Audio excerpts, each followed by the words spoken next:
So if nobody scores here, I'm basically as good as you at Madden. Is that how we define it? Is that scoreboard, right? I don't know. There's like nothing going on. I feel pretty good about that. The most successful players in the game didn't just show up great. They put in the work, locked in, kept the main thing the main thing. I made a couple videos here and there, and then now I'm satisfying a need. Today, we're letting you hear directly from the best, so you learn how they use their hard-earned skills to take full advantage of their opportunities.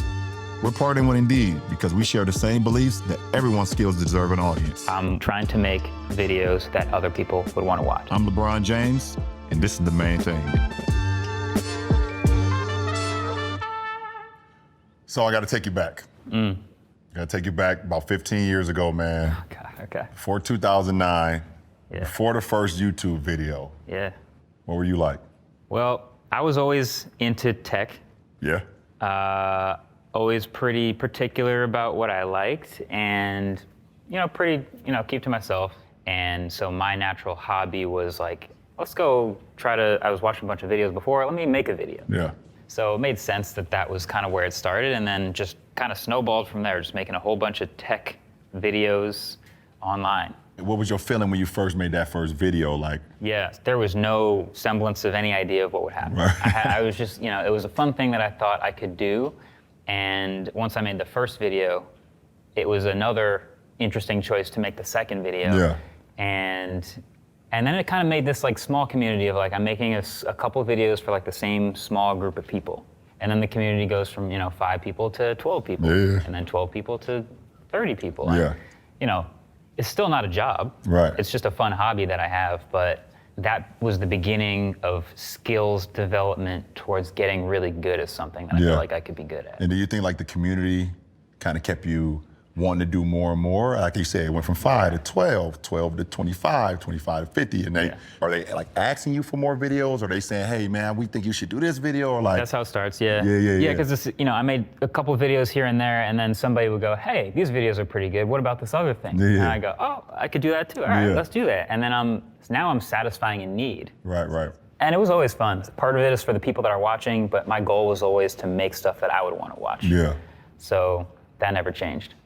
No, I think that's pretty cool. Like, building a community, and then doing something like you said, it was never a job. Like it was a hobby. Yeah.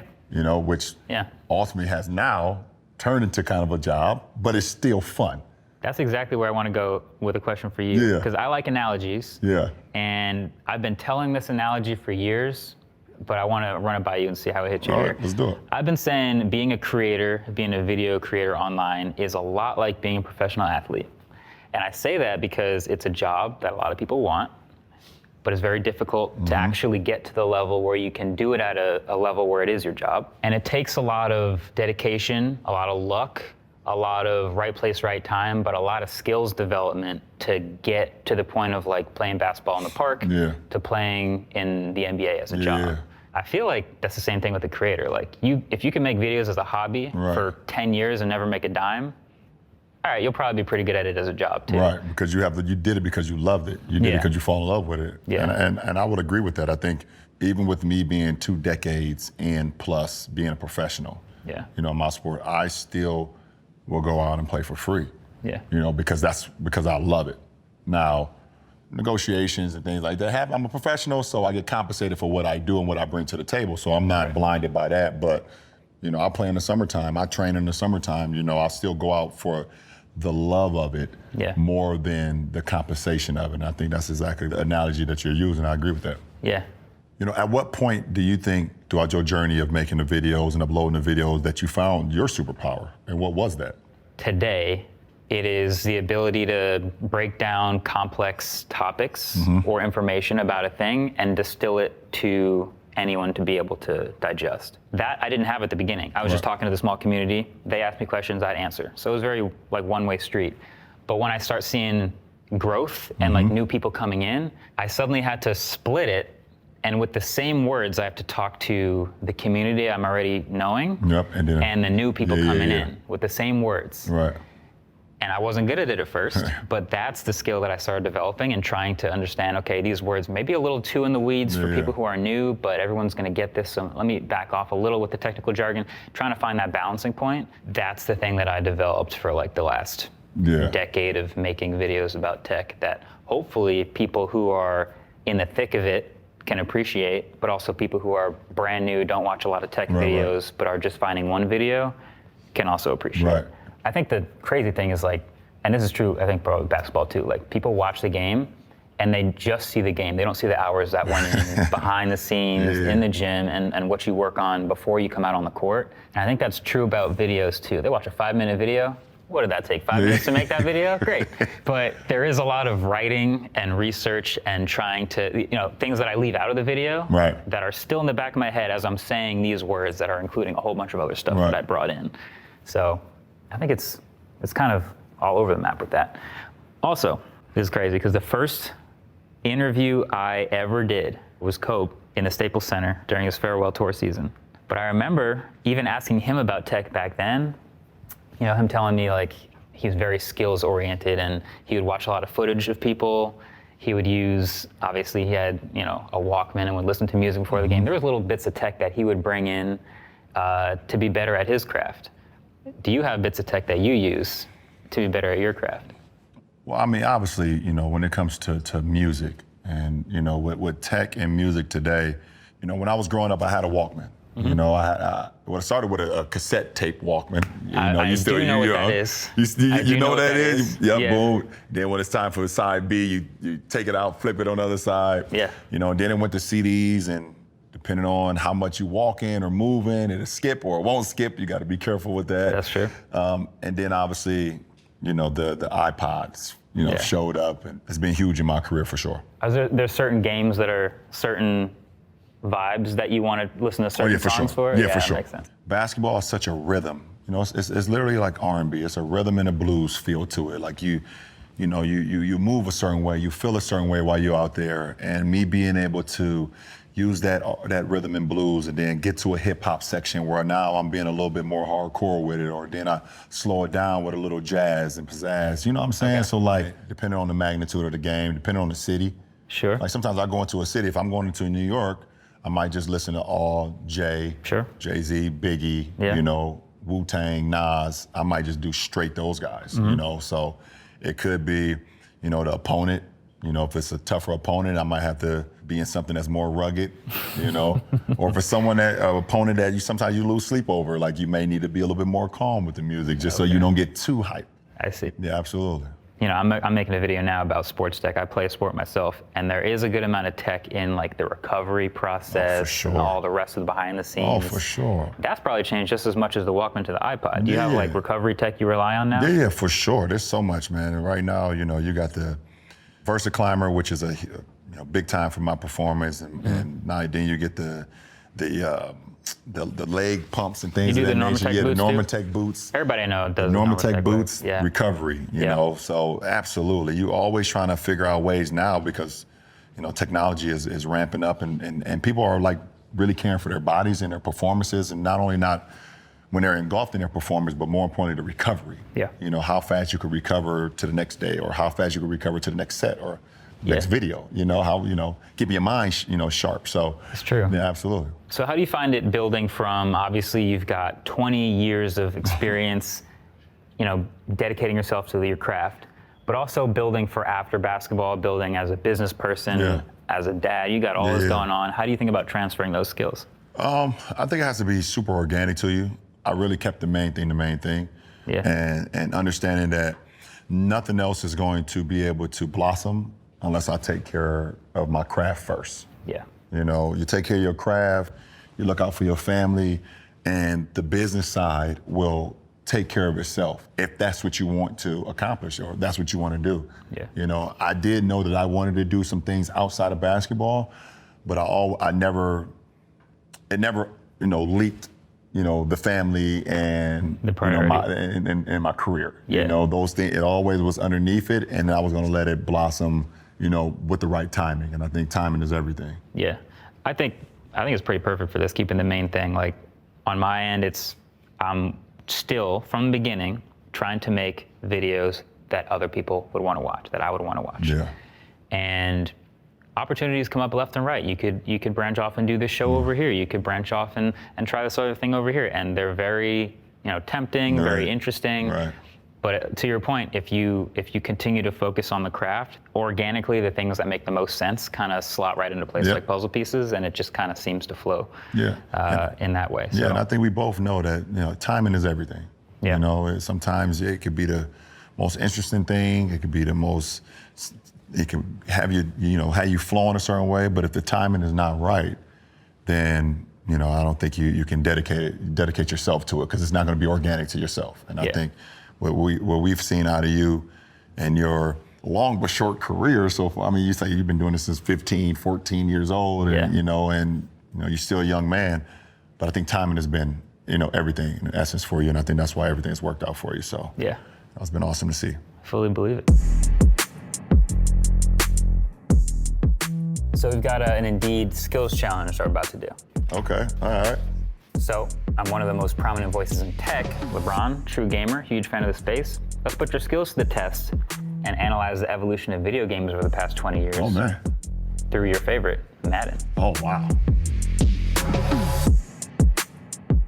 What was the first video game you remember playing? Oh, first video game I remember playing, that I can literally remember playing, it had to be the first Nintendo. It had to be Double Dribble or Contra or something like that back in the day. This is before my time. This is before. How old are you, man? I'm 30. You're 30? Yeah, so I got 10 years on you. So I think it was Double Dribble or Super Mario Brothers, something like that. Or it was another game called Zelda. I played that. Yeah. So that was probably one of the first games I ever played. Oh my goodness, the graphics on this thing is wild.